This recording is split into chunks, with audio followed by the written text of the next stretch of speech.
Wow, can you guys hear me all the way back there? Beautiful. Well, hi, everyone. Welcome to the Coach Story Sessions. My name is Aliyah Funschelle. I'm a sports content creator and a host on iHeartRadio of The Matchup with Aliyah. And when Coach created the series, the aim was to highlight individuals whose journeys naturally reflect something powerful, challenging expectations through courage, confidence, and self-expression. And it's not only in what they do, but how they carry themselves through the world. So tonight is all about the New York Standard, and this is honestly the perfect place for it with the perfect audience. I see so many amazing people that have helped build New York culture in here, especially when it comes to women's basketball. And tonight's guest is someone that represents everything that I just said. So our headliner this evening, I really hope I do her justice because she's one of my personal GOATs, but she's a WNBA MVP and a multiple-time champion, one of the most dominant players in basketball today, known for her leadership, versatility, and impact on and off the court. And she continues to raise the bar for what excellence looks like in the game. And she's a hometown hero. Everyone welcome the one and only Breanna Stewart. I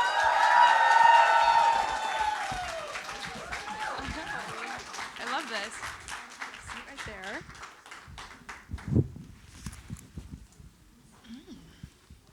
So big in here. I know, and a great crowd. Also, we were excited to sit down with Satu Sabali as well, but she is under the weather, so looking forward to seeing her back out on the court with you when she is feeling better. But Stewie, how are you doing tonight? I'm doing so good. I'm really excited to be here. At first, I thought we were gonna be out there, and then we walked out, and I was like, well, where is everyone? Makes sense. You guys were in here hiding. No, I love it. I love the vibes, too. Like, I've never been in here before. I feel very smart, and we're decked out in Coach, so. Literally. I feel like I need to read something, like right now. What is your favorite book? Do you have, like, a go-to? So right now, like, our team, we're reading Yesteryear. Do you have, a team book club? Yeah, we do, like, a little book club. Oh, my gosh. Where we, talk about it. Last year, we did, the Housemaid series. Oh, did you see the movies? I didn't see the movie yet. Oh. I need to do that, but. Yeah. Maybe on one of your long flights. But period. I love it. So, first of all, the whole theme of tonight's panel is the New York Standard. And it's about grit, growth, showing up with purpose, and, sometimes after defeat, when you're feeling down and constantly having to be a role model. Let's not laugh too much about that, okay? Hey. Love it. Oh, it's going to be a long night. No, I'm just kidding. But this season, 30th season, you have paved the way so much and now reaping the benefits of everything that you guys have done. So what is your mindset just heading into this 30th season? Yeah, my mindset, heading into this 30th season is excitement, but also kind of reward a little bit. And that's just not just because the money is way better, which is amazing. We like that. I feel like I'm just really proud of how far we've come from when I came into this league to 10 years later, where we are, knowing that we had an opportunity to do something extremely special with a transformational CBA that is now final, finally it's done. I just got the email. It's 400 pages long. Wow. And making sure that every step of the way, the good, bad, the ugly, the indifferent, we all remember how the W started and how it's going to continue to go. And tomorrow we're playing Phoenix, and we both wear retro, and we use the throwback oatmeal basketball, which is really cool. Oh, really? Mm-hmm. Okay, I'll make sure I dress in a retro fit. A big theme actually of tonight's panel and of Coach is courage. And I would love to know, when it comes to everything that you and your colleagues did with the CBA, where did you find that courage? Because it takes a lot to stand up against your employer and stand up for something bigger than yourself. We found the courage by, just continuing to stay together. I think that I'm sure many of you know in the WNBA, we've always stood up for what matters most to us and been using our platform in an incredibly positive way as much as possible. So when it was about us, it was like, okay, this is easy. Okay, we're going to continue to fight until we get exactly what we want. And like I said, it's not only the money, it's the benefits behind it, the making sure that the former players are going to get paid, like back pay a little bit because they help lay the foundation of what we have now. So yeah, that's really it. I love it. And now going into the Liberties season, new coach, just, a new looking team. Yep. And as a leader, how do you navigate so much newness for such a historic team? Yeah. I mean, listen, you guys, like the start has been a little bit rough. And I think the biggest word is patience with all the newness. From our staff to the players, we have some young players, which gives us almost like a sense of freshness, which is really cool because sometimes you take for granted all the things that you have when they're right in front of you, but to see someone else come in and be like, oh my God, this is how you travel and this is the food you get and all these people are here to help me. Like, this is incredible. Remembering that. And then, like, selfishly speaking, last year we started great. And the end was terrible, So listen, if it's going to be a little bit rocky in the beginning, I'd rather that and we get to where we're going later. And that was my message. Like, obviously, you guys know we lost last night. That really sucked. We lost the night before. That sucked. Another one sucked. But we can't get too high or too low. We have a team that has some vets. We have some new players. And while it might seem like we're like this, as long as we stay pretty steady and even keel, we're gonna be okay. I do have to ask, have you seen the videos going around of like Ellie shaking her tail while you guys are down? Listen, people still got to do their job, like. I love it. Shout out Ellie. Wish she was here tonight. What do you think is the collective mindset of this team? I mean, it is still so new, giving you all a lot of grace, but what's the mindset heading in? I think our mindset heading in is we want to do something special. We want to be the best individually and collectively, and we're excited to kind of work towards that. We don't want it to be easy, but we want it to be worth it. And, even still, like, enjoying the process, enjoying one another's company while we're on the court and off the court and really having fun. I do have to say I saw a really funny post that you guys sacrificed your powers for the Knicks real quick, just so that they can go. You sacrifice that winning mentality. We're just trying to make New York happy. Like, that's it. No, but has there ever been a moment where you have doubted your path or doubted yourself? I mean, you won 4 championships in college, so I feel like it's hard to doubt yourself when that's going on. But has there been a moment in your career where you like kind of doubted yourself and had to work through that? Mm-hmm. Definitely, I think a few times. But when I ruptured my Achilles, because I couldn't walk for 12 weeks. And then I was like, well, how am I supposed to get back and run and jump and do all these other things? And at that moment, it was like Achilles is like career ending, So that was hard, where I doubted if I was going to be able to be back. And even last year a little bit, not doubting, but I was just in this uncomfortable territory of like playing through an injury, which isn't fun. And you don't realize how much you were missing being healthy until you're back. You know what I mean? So now I feel like great. And I'm like, oh, last year was so rough, so annoying. Like, treatment all the time. Don't like it. Yeah. And I feel like just in New York in general, the lights are always brighter. Mm-hmm. But what is it like playing in front of a city known for its work ethic, intensity, and resilience?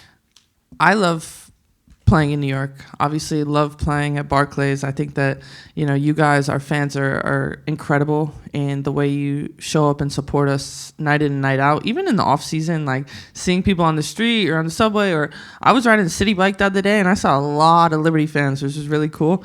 But it just goes to show like that support, that relationship, it runs really deep, and New York through and through. Oh yeah. I love it. A little bit louder. There we go. What does the New York standard mean to you? Oh, yeah, New York means winning. That's what it means to me. I think that, it's the Mecca. It's where you want to be. It's where everybody wants to be. Like you said, it's where the lights are the brightest, and you have to be able to embrace it. You have to be able to like shine under pressure because everyone sees it. Oh, hey, Autumn. That's my friend Autumn. Aw, I love that. Hi, Autumn. So you are so much more than just an athlete, entrepreneur. You're also just building a great future with Unrivaled. So how do you take the New York standard with you, not just on the court, but off the court in all your endeavors? Yeah, I think really taking the New York standard anywhere I go. I'm from upstate New York, from Syracuse. I was in Seattle for a little bit, and then I came back to New York. And just know it's like you said earlier, it's grit, it's hard work, it's like honesty in a lot of ways, because people are going to let you know if you do good or you do bad. And embracing that, like having fun and knowing like in New York, there's something special, and you guys all know it. Like, no matter what you're doing, it's a special place to be here and to like connect with community.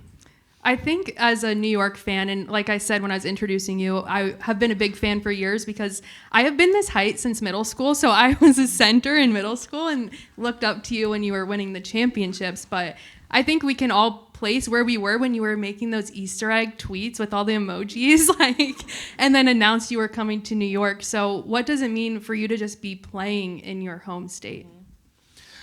Playing in my home state, like I never thought it was going to happen. Honestly, I didn't know where my WNBA future was going to be, but I was pretty busy and tied up in Seattle. And when the opportunity presented itself, I wanted to come to the best city in the world, and also the one where, bringing the franchise's first ever championship, it was something that needed to be done. The WNBA needed a WNBA championship here in New York City, and we did that in year 2.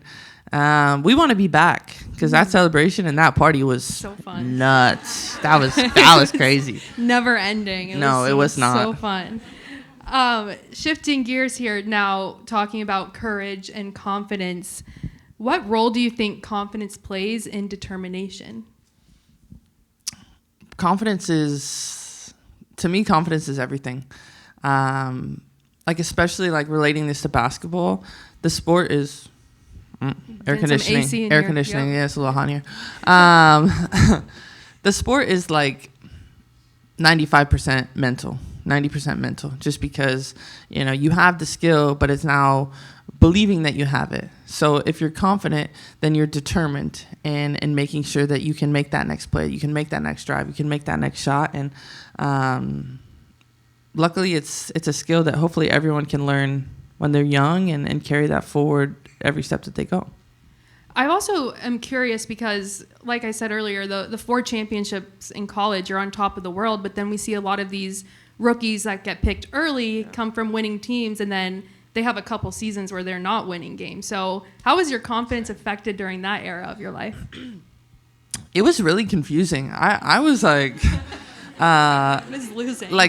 I was losing. I mean, we're losing right now, but this is nothing compared to that. Like my first year in Seattle, we were like 17 and 19. And I was like... What? We would lose a game, and I'd be like upset and distraught, sad, like, oh, what are we gonna do? And my team used to be like, come on, let's go out to dinner. And I'm like, this is weird. But would never. No, Coach Ramo would never. But the games happen so fast, and the talent is, you guys know, the talent is incredible throughout this league. And like I said, not too high or too low, but that was definitely a lower year for us. So I don't want that again. No, we're past that. Yeah, we're past that. Show of hands from the audience. How many of you are currently trying to work on your confidence, especially when you're approaching situations that are high levels of determination? Yeah. Yeah, same. Me too. Oh, yeah. But I was going to ask you then for advice. What advice would you have for the audience of being confident in these high pressure situations, whether that's in their work or family life, whatever it may be? I think you have to believe in yourself. And, you know, if it's something through work, it's like, know that you've put in the time. Know that you're in this opportunity for a reason, and now it's your turn to kind of finish the job. And if it's something else, like you're putting something off, like you don't want to have this talk with your family member or whatever, just like dive in. Just do it. Just like get it over with. Because the more you think about it, the worse it becomes. I love it. Now we're going to, talk about style. Of course, we're with Coach. So first of all, can you give us a little fit check? What you got going on?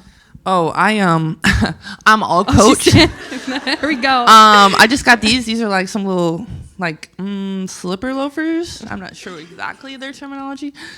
Some black jeans, a black Coach tee, and a black leather jacket. And I must say, when I left my house this afternoon, I was like, this is a little hot. Sacrifices you make for fashion, though. Yeah. I love it. And it's New York, and everybody wants to wear all black, so perfect. Yeah, we're kind of matching a little bit, matching your vibe. No, I love talking to you about fashion. Earlier this year, I did a blind ranking with some of your looks, and I was kind of mean, and I pulled one of your really old looks. Yeah. It was kind of mean. She's like, I'm going to save number one for something good, and I'm like, oh, it's good, all right.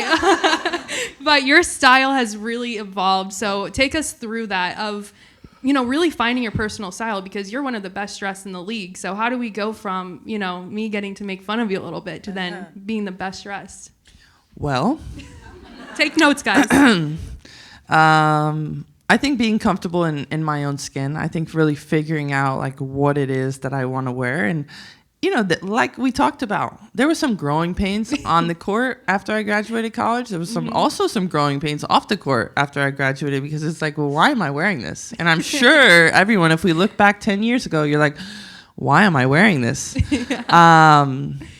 But, knowing what I like. And I feel like, especially when you're putting a fit on and things like that, it's all about how you present yourself. And if you feel good, you look good, and then for me, you play good, and it's perfect. That's how I justify spending money, is like, I gotta look good, feel good, do good. Yeah, shopping is not good for me, but I love it. Retail therapy. Period. What does... I didn't buy anything these past 3 games, though, but I should. Yeah, you deserve it.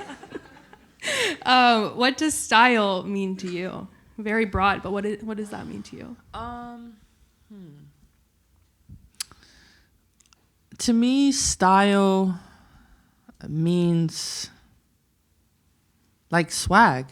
It's the way that you represent yourself, the way that you want to present yourself to the world, and send a message, Yeah. to who you are. I am going like off script here, but a big topic of conversation, obviously tunnel fits, which we'll get to, but I'm the one capturing the tunnel fits, and people are like, why is it so quiet? It sounds like you're adding in white noise. And it's like, well, because the broadcast can't play music. Yeah. What's tunnel fits like for you? Do you ever feel awkward walking through and you have like 80 cameras on you? Like, yeah, what's that like on your end? Sometimes I'm like, why are so many people here? like the first game of the season, I kid you not, it was like this entire room. And I was like, okay, cool. Like my fit is fire. But yeah, it's a little bit awkward. But then you're just like, all right, after game 15, 20, 25, you're used to it. And you go to your place, pose. You got to do a good pose because you're going to get a picture. And then if you have to post that picture, you don't want it to look crazy.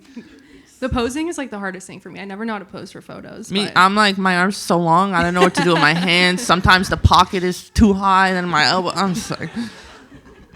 I love, and sometimes you come in and you say like just like a nice little like one liner. One time you said good morning gang, and it was like 5 p.m. and I'm like, it might be morning for you, but I probably just woke up from a nap. It's morning. And I said good morning back. That's the thing that like I'm like, why did I do that? So can you give us some style tips, because you have just mastered your personal style? Give us some tips. And obviously everyone's style is personal to them, but when you go out with either a stylist or shopping, what's the secret sauce that you look for?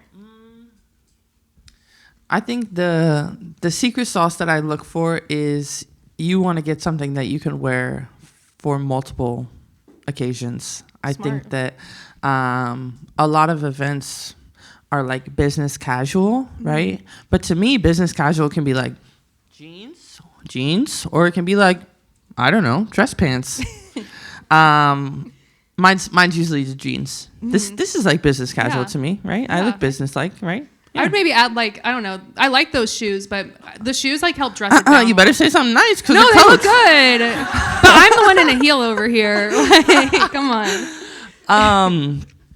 I think, I don't know what my shopping tips would be. Everybody needs a good jacket. First of all, good jacket. Layers are important. We love that. Except when it's summertime, it's a little bit hot. Summer's honestly the hardest thing to dress for, right? Yeah. Because you go outside with sweatshirt this morning, and then all of a sudden this afternoon, it's like so hot.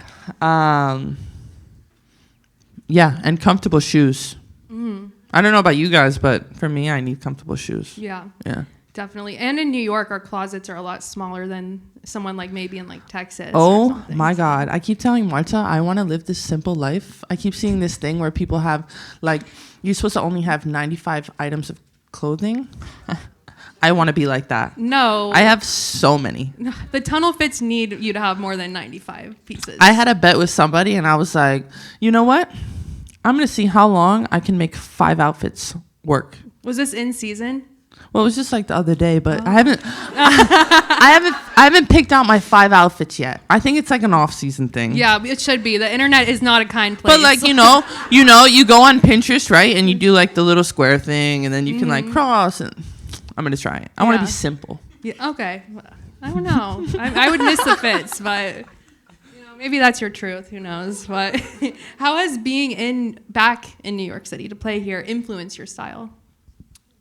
Being in New York influenced my style a lot because, like you said earlier, lights are the brightest. You have to show up fitted basically every time you walk into the gym and know that people are always looking, watching, paying attention. So I definitely leveled up since coming here. Could you pinpoint like a specific tunnel fit you were really excited to wear?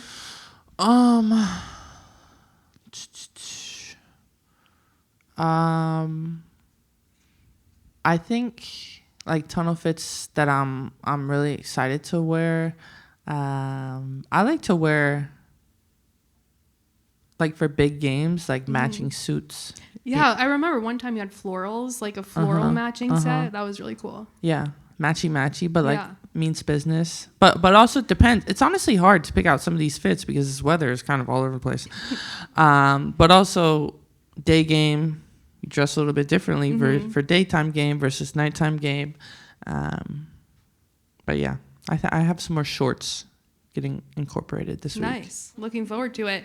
What goes in when you're planning a tunnel fit? I know you've worked with some amazing stylists in the past. Do you still work with the stylist for your tunnel fits, or do you just kind of go with whatever 95 pieces you have at home? Or like 300. I'm definitely working with a stylist. Lives in Brooklyn, Jan Michael Kwame, which I'm really excited about. And I think that having a team behind me is, seems like, I don't know, maybe it's not always necessary, but it is during the season because you want to be organized. You want to know exactly what you're wearing, how you're representing it, what's coming up, what trips are going on, which one is nationally televised, which one is more important than another one, and just have that kind of organization. Yeah, but at the same time, you're also really platforming amazing individuals. Like I feel like that really helps you, and it's amazing. So speaking about style and being in New York, do you think the Liberty has the most stylish fans? Period. Duh. I know that was a softball question. But what shows up like with them? What stands out and how they show up, not just with their dressing, but support, intensity. What stands out? I mean, my favorite part is like when you guys like boo everybody. I love it. I love it. Boo the refs for you. Oh my gosh, I love it. You guys would all get so many technical fouls. I just love it.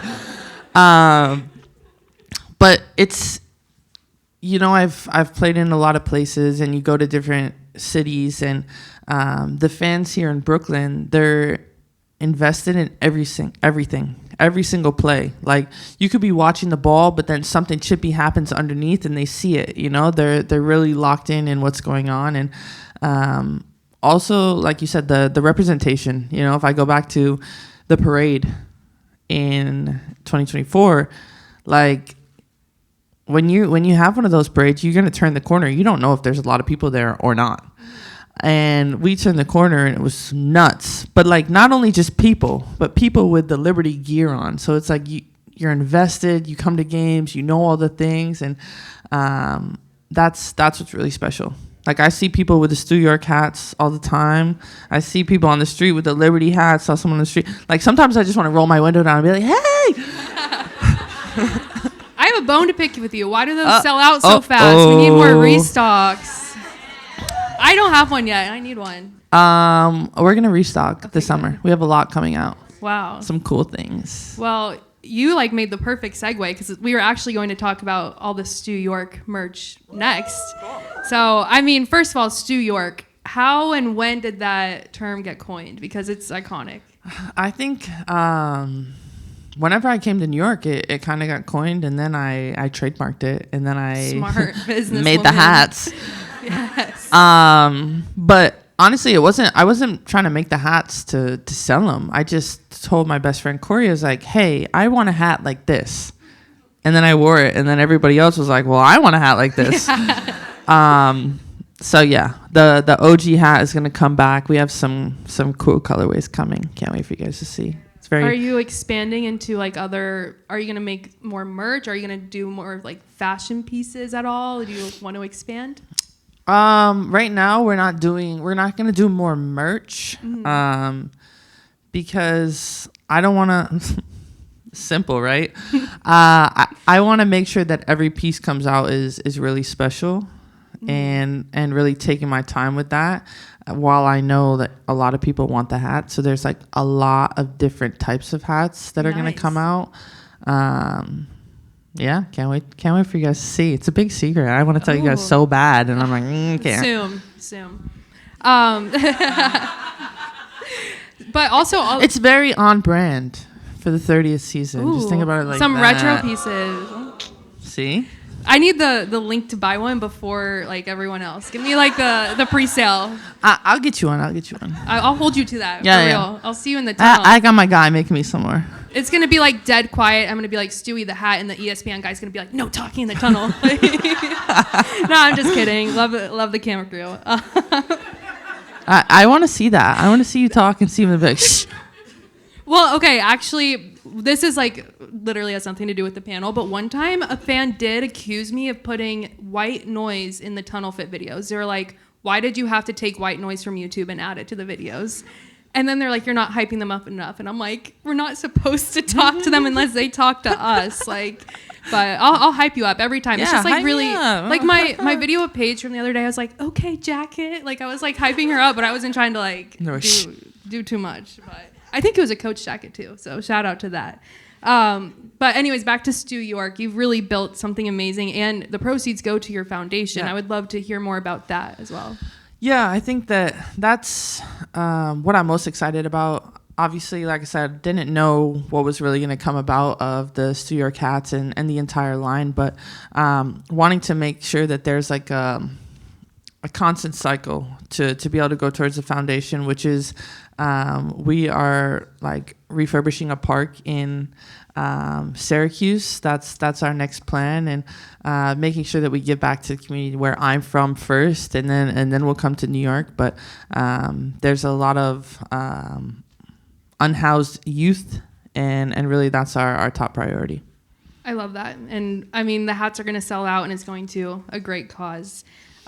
It wouldn't be a coach conversation if we didn't mention their message, the courage to be real, which is about encouraging people to explore and express every aspect of who they are. You are truly a pioneer. I mean, we're coming up on Pride Month of truly expressing yourself in an unapologetic way and paving the way for so many others to do so. So how did you find the courage to be real, and what does it mean to you to, be the one to really, one of many, to help forge a way for LGBTQ, for everything? It's hard to find the courage to be real. I think that how I found it was I obviously wanted to be comfortable in my own skin. But even going back further, like releasing my Me Too article, I wanted to be able to help people and like use my story to be able to help others going through it, through being a victim of sexual abuse, because unfortunately it's like happening all the time, and hopefully it's going to get better, but we got a long way to go. And that's what started it. And then from there it was like, you know, I didn't want to have this whole like coming out story. Like I just liked who I liked, and then loved who I loved, and shared Marta with the world, and now she's all over the place. She didn't come tonight, she's with the kids, but having somebody like that who's like a backbone and just a solid support system is really special. And you know, once you find that person, you don't ever want to let them go. Oh yeah, so cute. That's really cute. We have Wag Talk in the house tonight, so I know. No, and also I'm really jealous of Ruby because I don't think she's gonna go through an awkward phase with any style, like because of who her moms are. Like I'm kind of jealous. Ruby is like she's so confident, which is incredible. They came to the game the other night, whatever one was the day game, mm-hmm. and she was walking past the security and she's like, I'm going to the Crown Club. And I was like, okay. Where's your wristband, Ruby? No, but the courage to really be who you are, I think that, I hate to use this term, but it is kind of a slap in the face to the early years of the league where they're telling you not to be like that. And it wasn't until you guys started expressing yourselves and being who you truly are that we saw such a rise in viewership. So I would love, from your perspective, how has this crazy rise of viewership and opportunity been for you? I think the rise in opportunity and viewership has obviously been amazing, but I think, like you said, for us as athletes to be comfortable in who we are, whether that's what we support or who we love, it's so we can relate to, you know, the fans, to you guys, and kind of share and spread our stories in a different way. And you know, unfortunately before it was kind of something that was like more brushed under the rug or hush hush or like only play basketball or whatever. But that's not what we do. You know, we play basketball, but we have an impact in so many other things. And we make sure that that's like, you know, that light is never dimmed.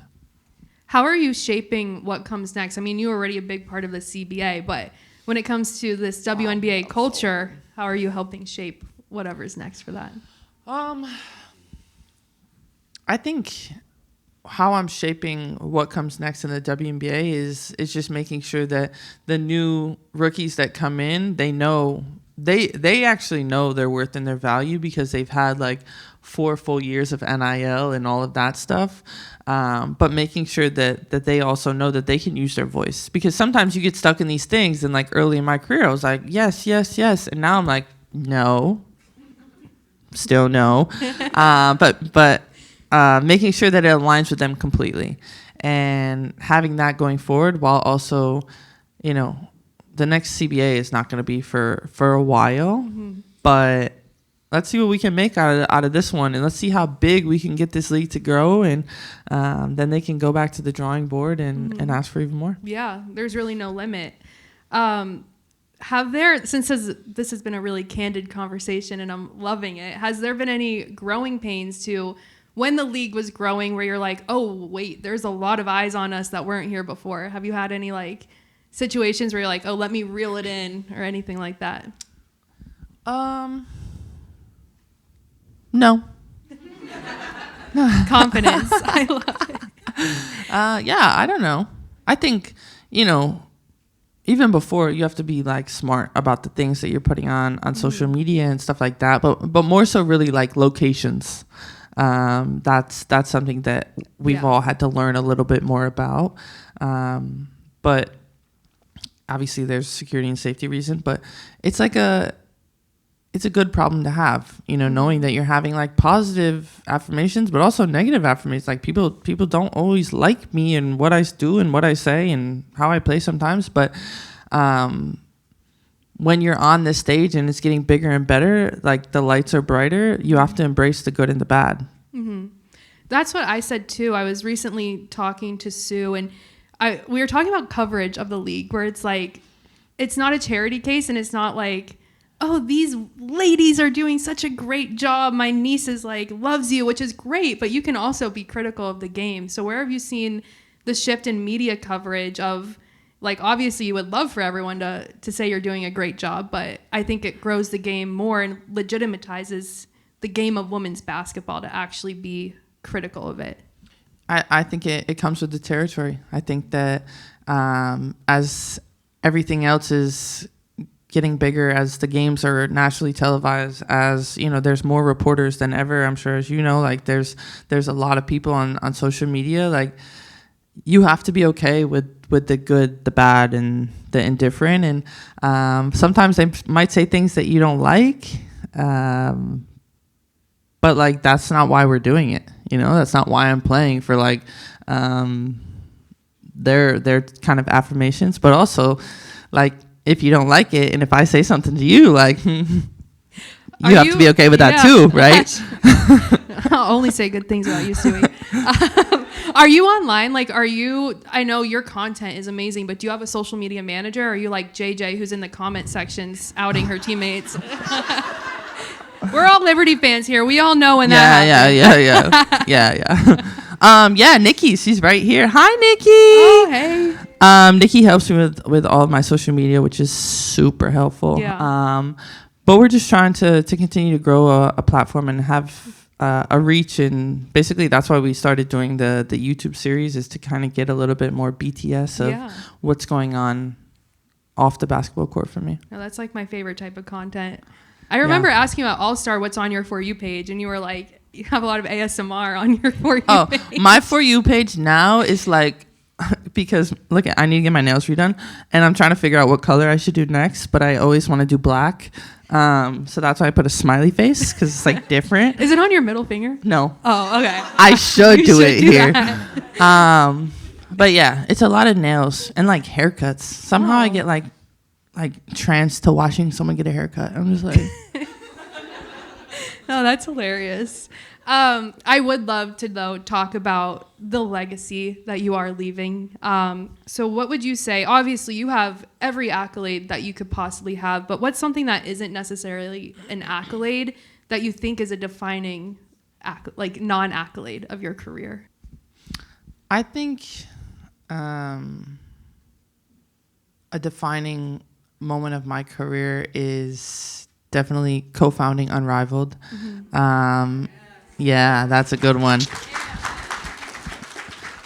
Just continuing to give opportunities to women's basketball players to be able to play in the off season, to make more money than they ever would overseas, to be home, to work on their game, to build their brand, like to do all the things that we've been wanting to do. We just haven't had like an outlet and opportunity to do it. Mm-hmm. And that's why we created Unrivaled, for that exact moment.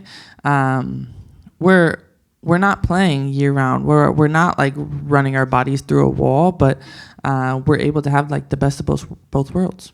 I have been to Unrivaled so many times, and the touring has been so fun. The Brooklyn, I know Philly, more secrets, but I can't tell you. Darn. No, I wasn't going to try to get that out of you, though. But the support that you've seen from not only the fans, but you have some of the best brands investing, too, into Unrivaled, into your personal brand. So what is that like to just see the support for something? Because something about Unrivaled is you guys are getting buy-in before you even played a game, before there was even a stadium. So what was that like to have that kind of, being welcomed with open arms and open wallets from these brands? Well, first and foremost, Unrivaled is definitely a player-led league. Like hopefully you guys know that. So all players that have started with the league get equity in what we've built, which is pretty great so far. And I think that with the brands, the cool thing is sometimes with the NBA, like there's a little bit of red tape because of the NBA. Like you can only connect or deal or work with certain brands, and it's limiting to others. And Unrivaled is a space where we can kind of welcome different brands into the sport that haven't been here before. And like I said, grow other people's opportunities and platforms to be something bigger and better. No, I love it. I'm obviously loving what you guys are doing. The Sephora Glam Room is definitely one I love. But before we wrap up, what is something that fans might not know about you that you wish they would? Or, like, I know you share so much of your life, but what's one lasting, like, takeaway of who you are as a person, not a player? I think sometimes you guys know like a lot about me, so I'm not sure if this is completely new. But I think as a person, I'm someone that definitely cares. I care about the people in my circle, and I'll do anything to continue to help them, to support them, to uplift them, and making sure that they're the first priority. And that's really it. Is my circle has held me down for all my highs and lows, and I have to return that favor. And those people are really important to me. So I don't even know if that's like a fun fact or not. But I love it.